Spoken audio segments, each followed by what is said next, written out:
Hi, friends. My name is Jason Clemens. Pronouns are he and they today. We are reading through Consider the Source, a Designed for Living and Study Guide by Dr. Jenny Finn. Resuming today on page 30, Build Beloved Community. I showed up broken and confused on the doorstep of many communities. Addiction recovery groups, meditation sanghas, yoga studios, monasteries, dance groups, churches and synagogues, and so many more. I would not be who I am without them. I put myself in the way of their love and vitality, and slowly over time I grew. These communities showed me that it was possible to thrive, and with their consistent love, I was able to lift my head and see through my own pain and dysfunction. I trusted them like my mentors and followed their lead. After some time, I started to have what they had and found myself wanting to give away to others what I had learned from them. The experience of being in a long-term community is rare for many of us. It is even more rare to be in a community where we are accepted and loved for who we are. We can learn how to take better care of our lives in communities that we trust. When we feel safe enough with others to cultivate personhood in the ways that are right for us, we can build up a strong love for ourselves. When I had more love for myself, that love and gratitude longed to spill out to others, especially back into the communities who had given so much to me. I could not help but give away what I had received from the communities who loved me and taught me how to come alive. Building beloved community starts with each of us taking responsibility for our own lives, but it does not stop there. Just as we learn to take better care of our lives, we can also learn to take care of the life of a community so it can continue to be a place where all life thrives.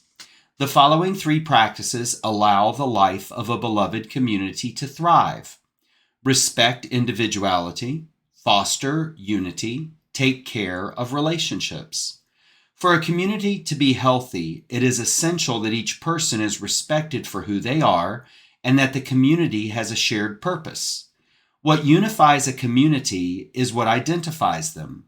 When there is respect for differences and a desire for unity, and when the community takes good care of the relationships within it, interdependence is the result. An interdependent community is a healthy one, like trees in a forest where each tree or person stands rooted in its source while sharing space with other living beings in the ecosystem they share.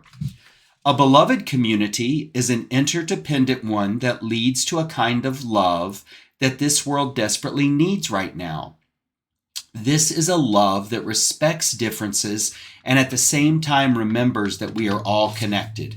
For centuries, we have been taught to think of what is best for ourselves and those close to us. Building a beloved community calls us to love beyond those we know and love. Dr. Martin Luther King Jr. spoke of the beloved community as one that seeks justice and belonging for all. The beloved community is guided by the fundamental truths that we are all connected. We deserve to be who we uniquely are, and all life has the right to thrive, including the earth and its creatures. If we are to restore the harm that has happened for centuries in this world, we must build communities that can live and love in this way. The practices respect individuality. We are not all meant to be the same. It is just not how life works. There is no one person who is like another. When we do not need someone to be like us to feel more secure in our lives, we can listen with less judgment and more curiosity. The more we know about what made us who we are, the more interest we might have in what made another person who they are. When we stop judging someone based on what we see and go deeper to consider the complexity of a person's life, we can begin to have more empathy for them. We learn how to set boundaries that take care of ourselves and others compassionately rather than from a place of blame. When we respect ourselves and each person for who they are, we learn how to safely be a part of something bigger than ourselves. Foster unity. Our common humanity binds us all together. A shared purpose binds a community together. The shared purpose is like the North Star lighting the way for a community when they need to be reminded of why they are together. It is important to take time to identify and get to know the shared purpose and to take good care of it over time. Community practices are also needed to regularly inspire the community and bring them closer together without sacrificing the uniqueness of each person. Practices like dancing and singing or identifying shared values to guide the common work of the community. Communities have unique ways of connecting, and when a community engages in these practices consistently, the love and vitality they have to share strengthens and grows. Take care of relationships. In a beloved community, each person takes care of themselves and the relationships they have with each other.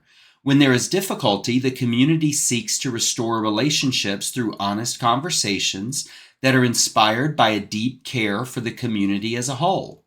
The community generates a strong love that goes beyond liking each other, allowing them to really see each other for who they are, celebrate growth in meaningful ways, and remind each other they are not alone.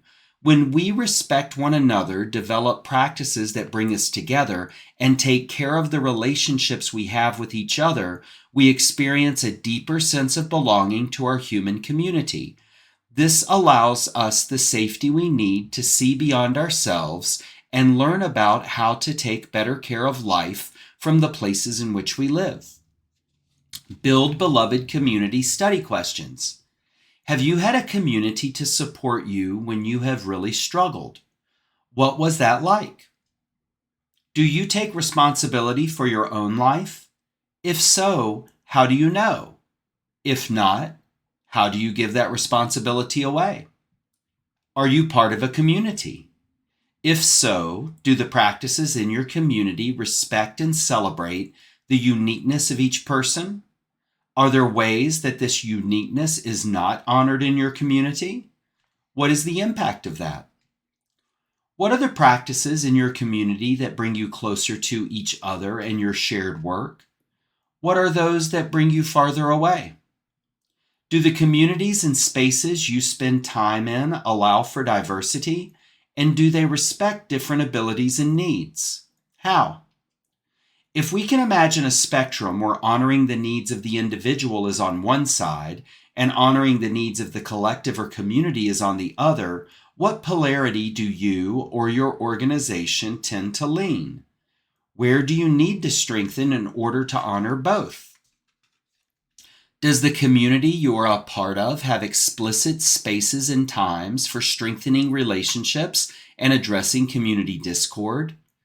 Do you think these spaces and times are effective or would be effective?